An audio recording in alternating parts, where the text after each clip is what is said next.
우리 함께 볼 하나님의 말씀은 출애굽기 15장 22절로 26절 말씀입니다. 출애굽기 15장입니다. 22절로 26절까지의 말씀입니다. 구약성경 104쪽입니다.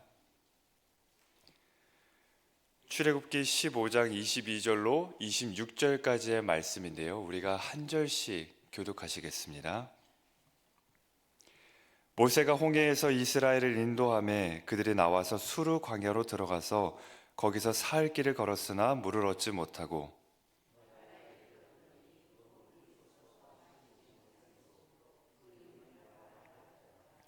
백성이 모세에게 원망하여 이르되 우리가 무엇을 마실까 하며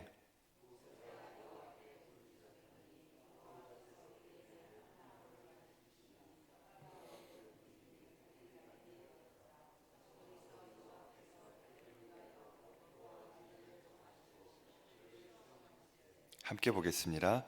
이르시되 너희가 너희 하나님 나 여호와의 말을 들어 순종하고 내가 보기에 의를 행하며 내 계명에 귀를 기울이며 내 모든 규례를 지키면 내가 애굽 사람에게 내린 모든 질병 중 하나도 너희에게 내리지 아니하리니 나는 너희를 치료하는 여호와임이라. 아멘. 언젠가 이렇게 평생 동안 이제 약초를 캐러 다니는 분의 이야기를 본 적이 있습니다. 이제 여러 전국의 산을 다니면서 이제 우리에게 몸을 건강하게 만들어줄 수 있는 이제 약초를 찾아다니는 분이에요. 그런데 이 전문가들이 보기에도 약초와 독초를 구별하기가 굉장히 어렵다고 합니다. 그래서 전문가들조차도 때로는 이 독초를 잘못 채취하거나 그 독초를 잘못 먹을 때가 있다고 해요. 근데 그럴 때 어떻게 하면 이 약초와 독초를 구별할 수 있을까라는 이제 그 질문에 그 전문가분이 이렇게 답을 내렸습니다. 그 약초와 독초를 구별하기는 어렵지만 혹여나 독초를 먹었을 때 반드시 약초를 먹어야 한다면 독초 주변에 있는 풀을 봐라라는 이야기를 했습니다. 약초는 항상 어디에 있냐면 독초 주변에 동물들이 뜯어먹은 풀이 있다고 합니다. 그러면 그 풀이 약초라는 거예요. 그러면서 이제 하나님을 믿지 않는 분인데도 그 약초를 전문적으로 채취하시는 분들 사이에서 그런 말을 가지고 있다고 합니다. 창조주께서는 반드시 독초 옆에 약초도 함께 준비해 놓으셨다라는 말들을 가지고 있다고 합니다. 오늘 본문 말씀은 이 독초 같은 쓴물이 그 약초 같은 나뭇가지로 말미암아 달아지는 내용입니다. 우리가 성경을 보면 크게 두 부류의 사람이 나오는데요. 특히 오늘 본문 말씀에는 그 독초만 보고 원망하는 사람과 그 독초 옆에 있는 약초를 발견해서 변화시키는 사람이 있습니다. 이스라엘 백성들이 이집트에서 탈출을 했는데 왜 탈출했냐면 분명한 목적을 가지고 탈출을 했습니다. 하나님께 예배하겠다라는 목적을 가지고 탈출을 했어요. 그래서 출애굽기 8장 27절 말씀 함께 보겠습니다. 출애굽기 8장 27절 말씀인데요. 이렇게 말씀하고 있습니다. 우리가 사흘길쯤 광야로 들어가서 우리 하나님 여호와께 제사를 드리되 우리에게 명령하시는 대로 하려 하나이다. 아멘. 우리가 며칠 길을 걸어가서 예배를 드린다고 말씀하고 있습니까? 사흘길이라고 이야기하고 있죠. 그런데 오늘 본문 말씀에 보면요, 이렇게 말씀하고 있어요. 모세가 홍해에서 이스라엘을 인도하며 그들이 나와서 수르 광야로 들어가서 거기서 사흘길을 걸었으나 물을 얻지 못했다라고 말씀하고 있습니다. 무슨 말이냐면 이 애굽에서 나올 때 사흘길쯤 걸어가면 이제 우리가 예배를 시작하겠다라고 얘기를 했어요. 그렇게 하나님과 약속을 했습니다. 그런데 하나님과 약속한 사흘길을 걸었는데 예배를 드리려고 했다는 혹은 예배를 드렸다는 언급을 하고 있지 않습니다. 그러니까 육체적인 목마름 앞에서 하나님께 예배하기로 한 건 다 잊어버린 거예요. 다 망각해버린 겁니다. 영적인 목마름보다 육체적인 목마름에 압도되다 보니까 하나님과의 약속은 기억하지 못하게 됩니다.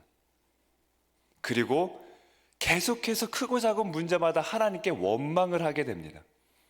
배가 고플 때마다, 힘들 때마다 하나님께 원망하게 됩니다. 그래서 24절 말씀, 출애굽기 15장 24절 말씀 우리 함께 보겠습니다. 백성이 모세에게 원망하여 이르되 우리가 무엇을 마실까 하매. 지금도 백성들이 모세에게 무엇을 하고 있죠? 원망하고 있습니다. 원망. 성도 여러분, 가정에서도 이 모세처럼 얼마나 많은 원망을 들을 때가 있으십니까? 모세도 정말 열심히 한다고 열심히 했죠. 모세만큼 이 이스라엘 공동체를 위해서 전 인생을 바친 사람이 또 누가 있겠습니까? 그런데도 백성들은 원망하는 거예요. 우리 성도 여러분, 부모로서 또 남편과 아내로서 이 가족을 위해서 정말 최선을 다하고 있는데 우리의 삶이 워낙 광야 같다 보니까 우리의 자녀들 또 가족들로부터 이런 원망을 받을 때가 있습니다. 나도 그런 원망을 하게 될 때가 있죠. 엄마 때문이라고, 아빠 때문이라고 그렇게 원망을 할 때가 있습니다. 또 부부 사이는 어때요? 더하죠. 한둘이 아니라 이 모든 게 다 당신 때문이라고 그렇게 우리가 원망하며 살아갈 때가 있습니다. 가정뿐만 아닙니다. 직장에서도 정말 열심히 최선을 다했는데 어떤 안 좋은 결과만 있고 문제만 생기면 다 내 탓이라고 하는 것처럼 그렇게 원망을 들으며 살아갈 때가 있습니다. 그때마다 우리는 그 원망에 전염돼서 같이 원망하게 되고 또 절망하게 됩니다. 그러나 어떤 순간이든지 결코 원망은 정답이 될 수가 없습니다. 원망은 정답이 될 수가 없는 거예요. 우리가 나아가야 될 모습은 이것입니다. 우리 본문 말씀 출애굽기 15장 25절 말씀입니다. 우리가 함께 보겠습니다. 모세가 여호와께 부르짖었더니 여호와께서 그에게 한 나무를 가리키시니 그가 물에 던지니 물이 달게 되었더라. 거기서 여호와께서 그들을 위하여 법도와 율례를 정하시고 그들을 시험하실세. 아멘. 24절에 보면 백성들은 모세에게 원망을 합니다. 그런데 25절에 보니까 모세는 여호와께 원망을 했을까요? 부르짖었을까요?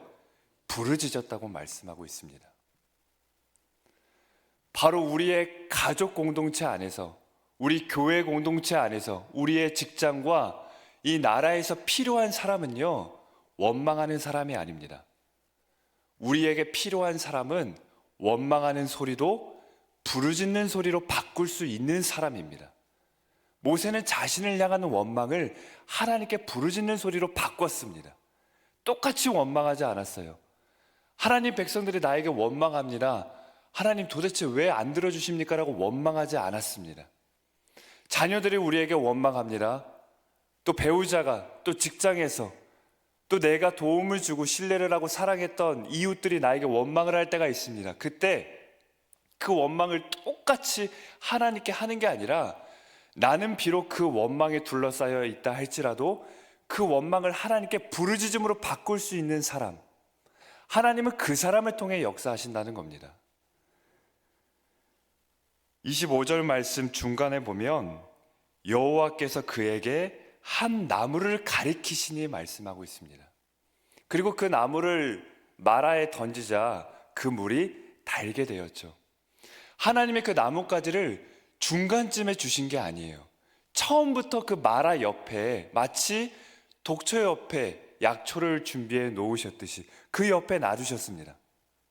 그런데 이스라엘 백성들은 그거를 발견을 할까요? 못할까요? 못하죠. 원망하게 되면 하나님이 준비하신 약초를 발견할 수가 없습니다. 어떤 사람이 약초를 발견할까요? 부르짖는 사람이 발견하게 되는 거예요. 하나님께서는 우리의 인생에 쓴물만 결코 주지 않으십니다. 그 쓴물 옆에 그것을 달게 할 수 있는 나뭇가지도 준비하셨습니다. 그런데 나뭇가지를 준비하셨다는 걸 어떻게 발견할 수 있냐면 부르짖는 사람에게 보여주신다는 겁니다. 우리의 가족이 비록 원망한다 할지라도 내가 하나님께 부르짖으면 하나님이 나에게 그 나뭇가지를 보여주시는 거예요. 그래서 그 쓴 물이 단물로 변하도록 역사하신다는 것입니다. 하나님께서는 부르짖는 사람을 통해 역사하십니다. 부르짖는 사람에게 나뭇가지를 보여주십니다. 또 이 마라의 쓴물 사건에는 절묘한 메시지가 또 하나 있는데요. 하나님이 이 쓴물을 단물로 바꿔주시면서 나는 너희의 무엇을 하는 하나님이라고 말씀하고 계십니까? 치료하시는 하나님이라고 말씀하고 있어요. 그런데 이 물, 이 샘물은 히브리어로 아인이라는 뜻인데요. 무슨 뜻이냐면 눈이라는 뜻도 갖고 있습니다. 그러니까 하나님은 단순히 쓴물을 단물로만 치료하신 게 아니에요. 하나님의 예비하심을 보지 못하는 원망의 눈을 그걸 예비하신 걸 바라볼 수 있는 믿음의 눈으로 치료하시는 겁니다. 하나님은 우리의 눈부터 치료하십니다. 쓴물만 바라보는 눈이 아니라 그 옆에 나뭇가지를 발견할 수 있는 눈으로 치료하시는 거예요. 그 다음 비로소 그 쓴물이 단물로 변하게 되는 겁니다. 하나님께서는 오늘 우리의 눈을 치료하고 계십니다. 여전히 쓴물만 보고 원망하는 우리의 눈을 그 옆에 준비해 놓으신 나뭇가지를 발견할 수 있는 믿음의 눈으로 변화시켜 주십니다. 가족의 원망 앞에 마음이 지치고 또 사회에서 매일 듣는 그 원망 앞에 힘이 들 때가 있으실 겁니다. 그때 우리는 무엇을 할 수 있을까요? 부르짖으면 됩니다. 원망의 소리를 부르짖는 소리로 바꾸면 됩니다. 그러면 반드시 내 삶에 있는 그 쓴물이 단물로 변하게 될 줄 믿습니다.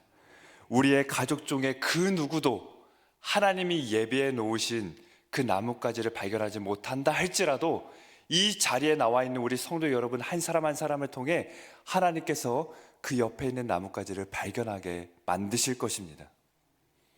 하나님께서 오늘 이 아침 부르짖는 소리로 시작하시는 우리의 걸음을 샘물이 가득한 엘림에 이르게 하시리라 믿습니다. 기도하겠습니다. 하나님, 우리의 삶이 워낙 광야 같아서 그 쓴물 앞에 원망하게 될 때가 참 많이 있습니다. 또 모세와 같이 열심히 노력했는데 내 자녀들은 그 노력도 모르고 또 사랑하는 가족들은 그 나의 헌신도 알아주지 않은 채 그저 당장 눈앞에 있는 쓴물만 바라보며 나를 원망할 때가 있습니다. 그럴 때마다 내 마음이 지치고 힘이 들지만 주님, 나의 눈이 그 쓴물이 아닌 옆에 놓으신 나뭇가지를 발견할 수 있는 믿음이 눈이 되게 하여 주시옵소서. 그리하여 하나님이 결코 독초만 준비하지 않으시고 우리의 삶의 약초도 함께 준비하셨다는 것을 바라보게 하여 주시옵소서. 하나님, 오늘 우리가 부르짖습니다. 비록 우리는 어제까지만 해도 원망을 들었지만 이 자리에 나와 우리는 그 부르짖음으로 바꾸기 원합니다. 그때 하나님 우리의 걸음을 그 샘물 가득한 엘림으로 인도하여 주시옵소서. 하나님, 이 시간도 우리가 하나님을 사랑하는 마음으로 귀한 예물을 드립니다. 하나님이 헌금에 적은 모든 기도 제목마다 하나님께서 귀하게 응답하여 주시옵소서. 하나님께서 채워 주시옵소서. 하나님, 무엇보다 우리의 삶을 드리고 하나님께 그 삶 전체를 예물로 드리는 모든 성도들의 인생 가운데 하나님께서 예배해 놓으신 나뭇가지를 발견케 하여 주시고 그 엘림으로 인도하여 주시옵소서. 예수님의 이름으로 기도합니다. 아멘. 하늘에 계신 우리 아버지, 아버지의 이름을 거룩하게 하시며 아버지의 나라가 오게 하시며 아버지의 뜻이 하늘에서와 같이 땅에서도 이루어지게 하소서. 오늘 우리에게 일용할 양식을 주시고 우리가 우리에게 잘못한 사람을 용서하여 준 것 같이 우리 죄를 용서하여 주시고 우리를 시험에 빠지지 않게 하시고 악에서 구하소서. 나라와 권능과 영광이 영원히 아버지의 것입니다. 아멘. 우리 이 시간 함께 부르짖으며 말씀을 기억하고 기도하기 원합니다. 우리가 말씀을 기억하면서 우리에게 있는 원망의 소리를 부르짖는 소리로 바꾸는 시간이 되기를 원합니다. 또 우리가 교회를 위하여서 우리 가정과 우리의 개인의 기도 제목을 놓고 우리가 자유롭게 하나님께 부르짖으신 후 자유롭게 돌아가겠습니다. 우리 함께 기도하며 나아갑니다. 하나님 아버지, 우리가 이 시간도 부르짖으며 나아갑니다. 하나님, 우리의 삶에 있는 그 쓴물을 바라보며 우리가 원망할 때가 있습니다. 하나님, 내가 모세와 같이 열심히 노력했지만 아버지,